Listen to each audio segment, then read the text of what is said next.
ജനാധിപത്യ വ്യവസ്ഥയിൽ ജുഡീഷ്യറിക്ക് വലിയ പ്രാധാന്യമുണ്ടെന്ന് മുഖ്യമന്ത്രി പിണറായി വിജയൻ. കഴിഞ്ഞ 8.5 വർഷത്തിനുള്ളിൽ 105 കോടതികളാണ് കേരളത്തിൽ ആരംഭിച്ചത്. 2891 തസ്തികകളും സൃഷ്ടിച്ചതായി മുഖ്യമന്ത്രി പറഞ്ഞു. തലശ്ശേരിയിൽ ജില്ലാ കോടതി സമുച്ചയം ഉദ്ഘാടനം ചെയ്യുകയായിരുന്നു മുഖ്യമന്ത്രി.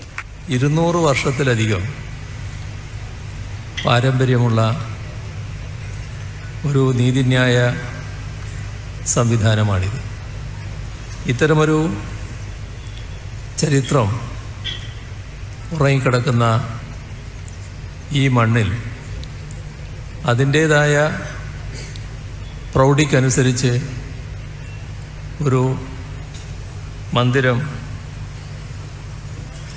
കെട്ടിട സമുച്ചയം നിർമ്മിക്കാനാവണമെന്ന ആഗ്രഹം നേരത്തെ തന്നെ നാട്ടിലെ ജനങ്ങൾക്കും പ്രത്യേകിച്ച് അഭിഭാഷകർക്കും ഉണ്ടായിരുന്നു എന്നത് വസ്തുതയാണ്.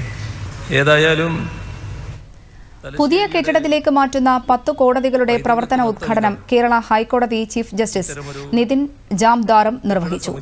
നീതി നടപ്പാക്കുന്നതിൽ ജുഡീഷ്യറിക്ക് മുഖ്യസ്ഥാനമാണുള്ളതെന്ന് ചീഫ് ജസ്റ്റിസ് പറഞ്ഞു. സ്പീക്കർ AN ഷംസീർ അധ്യക്ഷനായി. കേരളത്തിലെ ഏറ്റവും വലിയ ജില്ലാ കോടതിയാണ് തലശ്ശേരി ജില്ലാ കോടതിയെന്ന് സ്പീക്കർ പറഞ്ഞു. മന്ത്രി PA മുഹമ്മദ് റിയാസും പരിപാടിയിൽ പങ്കെടുത്തു.